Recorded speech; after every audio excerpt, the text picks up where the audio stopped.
നടത്താൻ തന്നെയാണ് ഞങ്ങൾ തീരുമാനിച്ചിട്ടുള്ളത്.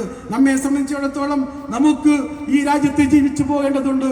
ഇത് നമ്മുടെ രാജ്യമാണ്, നമ്മുടെ നമ്മുടെ നമ്മുടെ പെറ്റ രാജ്യമാണിത്. ഇതിന്റെ നമ്മുടെ ജന്മാവകാശം നമുക്ക് നഷ്ടപ്പെടുത്താനോ അത് മറ്റുള്ളവർക്ക് വേണ്ടി അത് ത്യജിക്കാനോ നമുക്ക് സാധ്യമല്ല.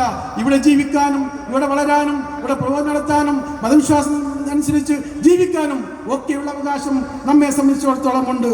ഇവിടുത്തെ ഈ സന്ദർഭത്തിൽ എനിക്ക് കാര്യം സൂചിപ്പിക്കാനുള്ളത് ഇവിടുത്തെ വിവിധ സംഘടനകളോടാണ്. നമുക്കറിയാം, നമ്മുടെ പ്രത്യേകിച്ചും കേരളത്തിൽ വിവിധങ്ങളായ സംഘടനാ സംവിധാനങ്ങളുണ്ട്.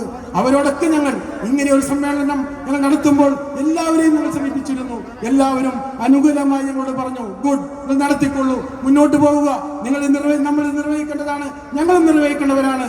പക്ഷേ നിങ്ങൾ മുന്നിട്ടിറങ്ങിയതിൽ ഞങ്ങൾക്ക് സന്തോഷമുണ്ട് എന്ന് എല്ലാ സംഘടനാ നേതാക്കന്മാരെയും ഞങ്ങൾ സമീപിച്ച് സംസാരിച്ചപ്പോൾ പറയുകയുണ്ടായി. ഞങ്ങൾക്ക് അവരോട് പറയാനുള്ളത് ആശീർവാദം മാത്രം പോരാ, ഫീൽഡിലിറങ്ങി ഈ സമര പോരാട്ടത്തിൽ തെരുവിലിറങ്ങാൻ ഒന്നിച്ചിറങ്ങണമെന്നാണ് ഈ സംഘടനാ നേതാക്കന്മാരും സംഘടനാ സംവിധാനങ്ങളോടും ഞങ്ങൾക്ക് പറയാനുള്ളത്.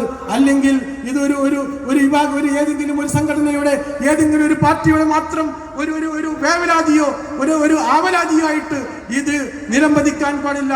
രാജ്യത്തെ മുഴുവൻ ജനവിഭാഗങ്ങളും ഒന്നിച്ച് പോരാടണമെന്നാണ് നമുക്ക് അവരോട് പറയാനുള്ളത്.